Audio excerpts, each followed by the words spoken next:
Ayun mga kalingap, dito po sa malapit kina Dara. May mga bata po dito. Bigyan po natin ng pagkain. Hello!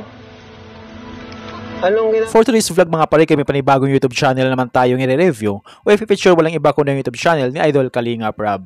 So yun mga pare, ito si Idol Kalingap Rob ay meron siya mahigit 3 million subscribers, so deserve niya magkaroon ng million subscribers. So mas maganda kung umabot ng 10 million subscribers or higit pa upang mapalawak pa niya yung magandang layunin yung pagtulong sa mga kapos palad. So yung mga pare ko, napakabuti ng kalooban ni Idol Kalingap Rob, kahit mga liblib na lugar talagang sinusuyod niya, makapaghatid lamang ng tulong. So ganyang kabuti ang kalooban ni Idol Kalingap Rob. So deserve lahat ng mga team Kalingap. Kaya tuloy-tuloy natin suportahan ang lahat ng mga team Kalingap upang may pagpatuloy nila yung magandang layunin yung pagtulong sa mga kapos palad. So yung mga pare ko, ginawa ang YouTube channel ni Idol Kalingap Rob noong December 8, 2019 at may total video views na umabot sa 1,169,832,658. Dito sa video ito mga pare ko ay ating alamin kung magkano na nga ba ang kanyang estimated YouTube sahod. Disclaimer, lahat na makikita yung amount dito o mababanggit ko amount dito ay pawang estimated po lamang gamit ang Social Blade. Ang Social Blade ay isang public website na kahit sino ay pwedeng tumingin dito at maaari nyo rin makita ang lahat ng mga estimated YouTube sahod ng mga vloggers or content creator. At layunin lamang ng video na to na makapagbigay ng inspirasyon sa mga tao makapanood nito, lalong-lalo sa mga small YouTuber. So yung mga pare ko, yung paghintay natin, samahan nyo kung i-review natin ang status ng YouTube channel ni Idol Kalingap Rob.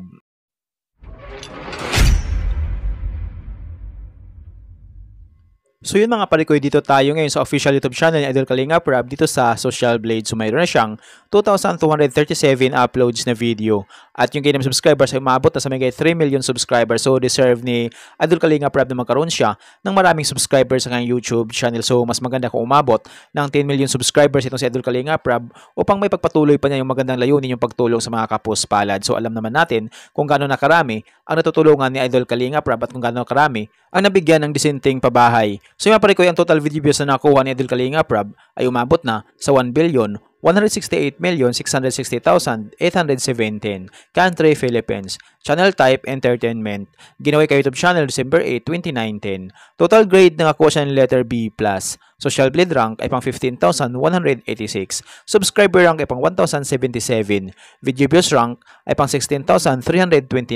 Country rank ay pang 76 na siya sa Pilipinas bilang isang vlogger. Entertainment rank ay pang 907. So yun mga pare ko, yung nakakuha ng 90,000 subscribers si Idol Kalingap Rob, tumaas ito ng 125.0% kumpara sa nakalipas na 30 days. At dito naman sa kanyang video views, nakakuha siya may 35 million, tumaas din ito ng 50.4% kumpara sa nakalipas na 30 days. So yung mga pare ko, magandang yung tinakbo ng YouTube channel ni Idol Kalingap Rob dahil parehas tumaas yung bilang ng subscribers at ganoon din yung kanyang video views. So yun mga pare ko, dito naman tayo ngayon sa YouTube stats summary ni Idol Kalingap Rob simula nung February 1 hanggang February 14, 2025. Dito natin makikita yung mga nadagdagang subscribers, video views, at yung kanya naman estimated earnings. So, dito sa kanyang subscribers, nakakuha siya ng 10,000 subscribers noong February 3, 2025. At noong February 6 naman, nakakuha siya ng 10,000 subscribers.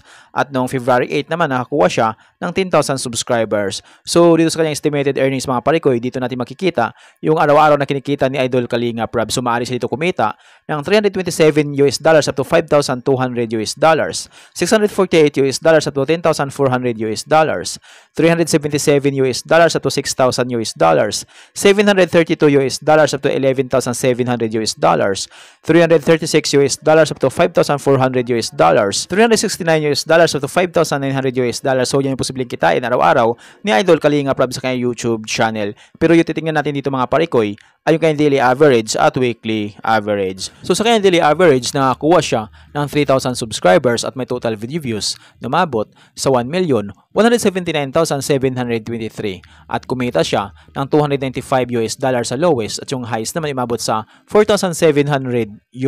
So i-convert natin sa piso.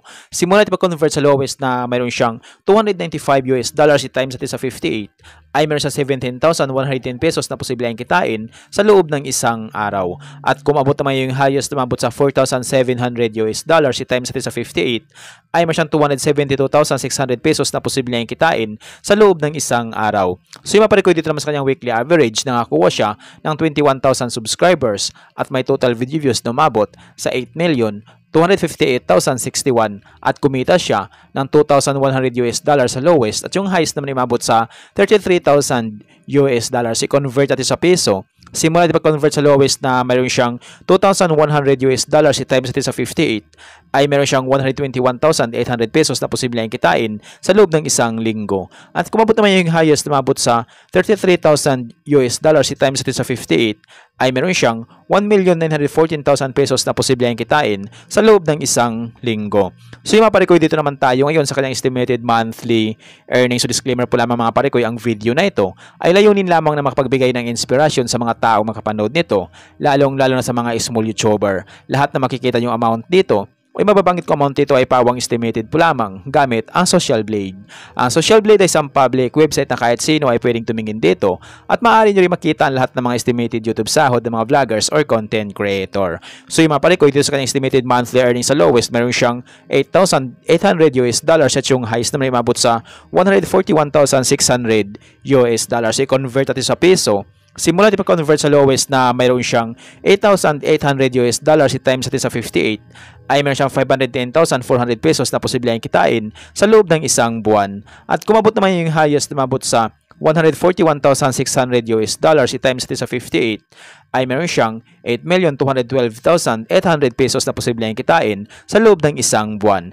So yung maparik itong highest ni Idol Kalinga Prab, sumabot lamang ito kapag once lahat ng mga viewers niya ay hindi nag-i-escape ng ads. So bihira rin mga viewers na hindi nag-i-escape ng ads kaya hindi ito maabot ni Idol Kalinga Prab. So dito na tayo babase sa lowest na mayroon siyang $8,800. So itong $8,800 na katumbas ng 510,400 pesos, so maaring doble lang ito or triple. So yan yung posibleng kitain ni Idol Kalinga Prab sa kanyang YouTube channel sa loob ng isang buwan. Pero maaaring magbabago pa itong mga parikoy, depende sa dami ng views na makukuha ni Idol Kalinga Prab. So dahil ang sahod ng mga vloggers or content creator nakadepende sa dami ng views, hindi sa dami ng subscribers. At laging tulong din yung mga viewers na hindi nag-i-escape ng ads. Kaya hanggat maaari, huwag po tayo mag-skip ng ads sa lahat ng mga inidulo nating vlogger. So sa ganung paraan, medyo lalaki yung kanilang YouTube sahod. So yung mga parikoy, deserve ni Idol Kalinga Prab na magkaroon siya ng malaking sahod sa kanyang YouTube channel. So deserve lahat ng mga team Kalingap. So alam naman natin kung gaano na karami ang natutulungan ng team Kalingap at kung gaano na karami ang binago ang buhay, kaya deserve nila ang magkaroon ng malaking sahod at maraming subscribers sa kanilang YouTube channel. Kaya sa mga hindi pa nakapag-subscribe sa YouTube channel ni Idol Kalinga Prab, i-subscribe nyo na yung kanyang YouTube channel at huwag nyo rin kalimutan i-subscribe ang aking munting channel para lagi kang updated sa mga bago kong video upload. At huwag nyo rin kalimutan i-subscribe at suportahan ang YouTube channel ng ama ng Kalingap na si Idol Val Santos Matubang. So deserve nila ang magkaroon ng malaking sahod sa kanilang YouTube channel. So alam naman natin kung gaano na karami ang naipatayong pabahay ng team Kalingap. So maparikoy, hanggang dito na yung video natin. So kung mayroon kayong iniidolong vlogger na gusto nyong malaman yung kanilang estimated YouTube sahod, paki-comment lamang sa comment section at gagawa natin ng ganitong klaseng ori ng video. At kung nagustuhan nyo ang video itong maparikoy, huwag niyo pa sanang kalimutan mag-like, share at mag-subscribe sa munting channel na ito. Once again, this is Kabady Vlog. Peace out.